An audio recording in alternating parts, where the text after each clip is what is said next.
Ассаламу алейкум туғандар, қандайсыздар? Назарыңыздарда қайрадан эле базары жоқ каналы. Бүгін 4 июль 2022 жыл. Мен Бишкек шаарынын чыгыш тарабы Көкжар конушунда жүрөм туғандар. Ушул жерден көрүп турган үйүңүздөр сатылаттыр. Азыркы чыгарышта сиздерге ошол жөнүндө маалымат берейин деген туғандар. Көкжар айыл эмес, Көкжар конушу туғандар. Көкжар айылы мына үстүңкү айыл болуп калат. Бул жерден өйдө тараптагы үйлер Көкжар айыл болуп калат. Бул жер Көкжар конушу. Дареги Арстамбап көчөсү 16-чы үй экен. Мынакей бул көчө тараптан көрүнүшү көрүп турганыңыздардай. Көчө тараптан забор, кирпичный забор менен тосулган туғандар, көрүп турганыңыздардай ворот орнотулган. Жана мынакей бул чоң үй. Бул жактан гаражы деле бар экен. Мындан келүү жолун сиздерге бир айта кетейин. Бул Арстамбап көчөсү туғандар. Түз түшсөңүздөр сиздер Ахунбаева көчөсүнө бара аласыздар. Ахунбаева көчөсүнө жетип, батышты карай бир аз барсаңыздар, жанакы Көкжардын круговойго бара аласыздар. Андан ары мектептер боюнча айтсак, жакын жерде садик, мектеп бар экен. Жана Кыргыз-Казак университети деле жакын жерде. Могу Арстамбап көчөсү менен түз бир 800 метрдей түшсөңүздөр, ошол Ахунбаева көчөсүнүн жанында Кыргыз-Казак университети деле бар экен туғандар. Мынакей конуш мына ушундай көрүнүштө. Бишкек шаарынын чыгыш тарабы болуп калат. Андан ары бул мына үйдүн көчө тараптан көрүнүшү. Газ бул жерге чейин келген, бирок үйгө киргизип алууңуздар керек. Үйгө кире элек экен. Центральный канализация бар туғандар. Суу, свет бар экен. Мына көрүп турганыңыздардай бул жакта гараж. Андан ары кирейин да калган маалыматтарды берейин. Түндүк чек арасы бул бакка чейин болуп калат туғандар. Көрүп турган бакка чейин болуп калат, бул столбага чейин. Түштүк чек арасын жана видеонун башында көрдүңүздөр, бул гараждын бүткөн жерине чейин. Андан ары короосуна кирейин да калган маалыматтарды берейин. Окей, бул короосунун көрүнүшү. Жерин аянты 5 соток. Документтер боюнча кызыл китеп, техпаспорт бар экен. Эч кандай проблемасы жок документтер боюнча.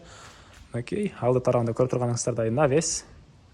Навестин ылдый тарабы стяжка болгон туғандар. Бул жакта чоң үй кирип кеткен эшик, жана бул жакта времянка. Бул чоң эки этаж үйүбүз 120 квадрат метр экен.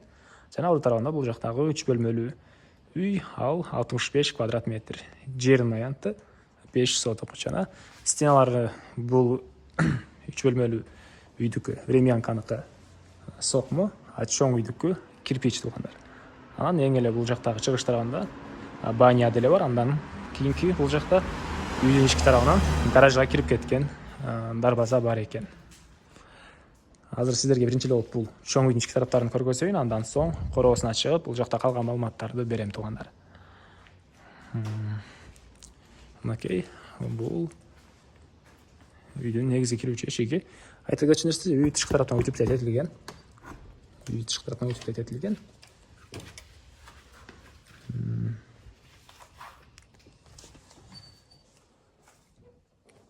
Түз кирсек, бул жакта мондай коридор туғандар. Коридордун полу кафель чапталган жана теплый пол орнотулуптур. Үйдө паровое отопление бар, ал электр энергиясы жана көмүр менен иштейт. Мынакей бул коридору. Мынакей мына ушундай көрүнүштө. Потолок, натяжной потолок. Андан ары ушул жерден сол тарапка кирсек, бул жакта мондай чоң зал. Потолок гипсокартон. Батыш тараптан чоң терезе орнотулуптур. Мынакей мына ушундай көрүнүштө. Кичине отуруп тартып коеюнбу? Ысык, чарчап кеттим бир аз туғандар. Менин оюмча бир 40 градус ысык болуп атат Бишкекте азыр. Андан ары кайра эле коридорго чыгып, бул жерде экинчи этажга чыккан тепкичтер орнотулган. Жана ошонун бул жагында кладовка, анан өйдө тарабында бут кийим салган жер бар экен. Эми экинчи этажга чыгып, экинчи этажды көргөзөйүн. Тепкичтен чыгып калсаңыздар, бул жакта батыш тараптан терезе орнотулган. Андан ары экинчи этажга чыкканда мондай бир холл. потолок гипсокартон, пол жыгачтан болгон пол. Мына ушул жерден сиздер үйдүн тамына эле чыгып кетсеңиздер болот экен. Эми андан ары бул жактан чыгыш тараптан чоң терезе орнотулган. Мынакей. Мына ушундай көрүнүштө ушул жерден биз калган бөлмөлөргө өтүп кете алат экенбиз. Сиздерге биринчи эле бул оң тараптагы бөлмөнү көргөзөйүн.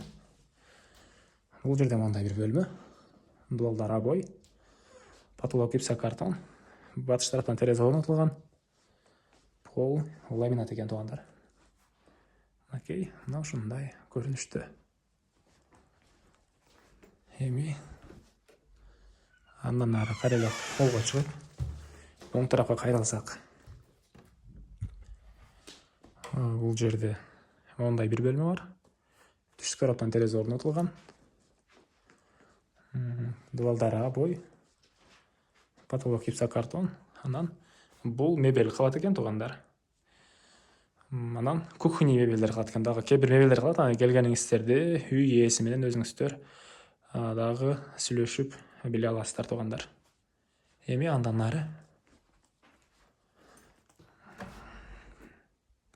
короосуна чыгайын да туугандар. Калган маалымат бул жакта бул бөлмө калып кетти. Бул жакта душка, ваннага расчет алынган бөлмө. Мына ушул даражага чейин бүтүрүлгөн туугандар. Негизи боюнча ылдый тарапта баня бар. Бирок экинчи этажга ушул жерге душ кылайын деген пландар болгон экен. Ушул даражага чейин бүтүрүлгөн бул жер туугандар. Эми короосуна чыгайын да калган маалыматтарды берейин. Эми андан ары сиздерге бул жактагы акыркы бөлмөнү көргөзөйүн туугандар. Бул жакта мынакей мондай бир детский бөлмө бар экен. Бул временканын котелу. Бул жак орнотулуп тур. Ал электр энергиясы менен деле жана көмүр менен деле иштетсеңиздер болот. Бул временкага өзүнчө котел жана чоң үйгө өзүнчө котел орнотулган туугандар. Мынакей түндүк тараптан терезелер орнотулуптур. Мына ушундай көрүнүштө. Эми мен кайра эле үйдүн короосундамын туугандар. Эми сиздерге биринчи бул жактагы үйдү көргөзөйүн. Андан соң бул жакта баня деле бар, аны деле көргөзөм. Бул жакта мынакей. Бул негизи кирүүчү эшиги. Бул жактан түз эле кирсеңиздер мындай бир прихожка. Потолок пластик экен. Киргенде эле сол тарапка раковина орнотулуп суу чыгарылыптыр туугандар. Анан ушул жерден түз өтсөк, бул жакта бир мондай бөлмө, чоң зал. Бул временканда деле отоплениясы бар туугандар. Паровой отопление бар экен. Жана түндүк тараптан терезе орнотулуптур. Потолок гипсокартон, дуалдары шпаклевка. Эми андан ары кайра эле прихожкага чыгып, оң тарапка кайрылсак, бул жакта бир кухня. Мынакей. Потолок пластика. Кухня мебелдер орнотулган, алар калат экен туугандар. Жана чыгыш тараптан терезе орнотулган. Раковина орнотулуп суу чыгарылыптыр. Суусу Аристон менен жылыйт. Мынакей, мына ушундай көрүнүштө. Анан бул кухнянын ылдый тарабы жана бул прихожканын ылдый тарабы. Ал бөлмөнүн ылдый тарабы подвал экен туугандар. Сиздер ал подвалга баруу үчүн бул эшиктен кирип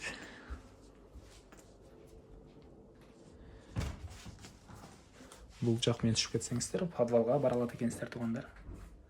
Аны келгенде толугураак өзүңүздөр көрсөңүздөр болот. Мен кайра эле үйдүн короосундамын туугандар. Бул жакта баня бар. Азыр баняны көргөзөйүн.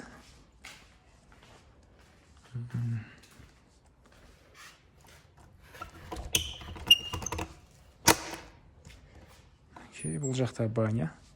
Чоң үйдүн отоплениясынын котелу бул жакта орнотулган, ал көмүр менен иштейт. Бул жерде кийим чечкен жер, пол, кафель, потолок пластика, дуалдар шпаклевка экен. Жана ушул жерден сол тарапка кайрылсак, мондай бир бөлмө, жуунчу бөлмө. Ал жерден оң тарапка кайрылсак, паровой бар экен. Бул жердин дуалдары кафель, потолок пластика. Чыгыш тараптан форточка орнотулуптур туугандар. Бул жакта паровой деле бар экен. Эми короосуна чыгайын да калган маалыматтарды берейин туугандар. Бұл жақта гараж.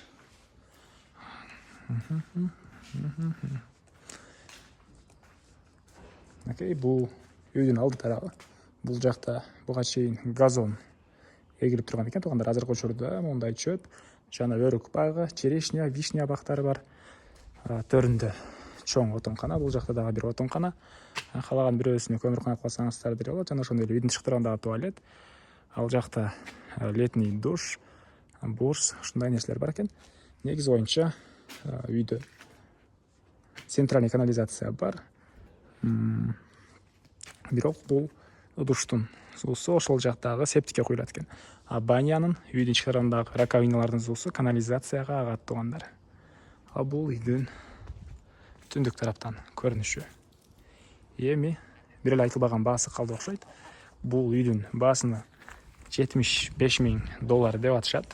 Сүйлөшүү болот тугандар. Эсинин номерин мен экранга калтырам. Звонок кылып сүйлөшүп көрүңүздөр. Сүйлөшүү болот. Анан негизги маалыматтарды дагы бир жолу эскерте кетейин. Жердин аянты 5 соток, документтер боюнча кызыл китеп техпаспорт бар. Чоң 2 этаж үй. 120 квадрат метр, бул 65 квадрат метр, баня, гараж бары бар. Газ келген, киргизип алуу керек, канализация центральный, ушундай. Анан ушул видеону сиздер достор менен группаларга бөлүшсөңүздөр, мага үйесине чоң жардам берген болосуздар. Жана ошондой эле кимдир ушул сыяктуу үй издеген болсо кишиге да чоң жардам болот. Анда эмесе мен сиздер менен коштошом туугандар. Кийинки чыгышка чейин саламатта калыңыздар.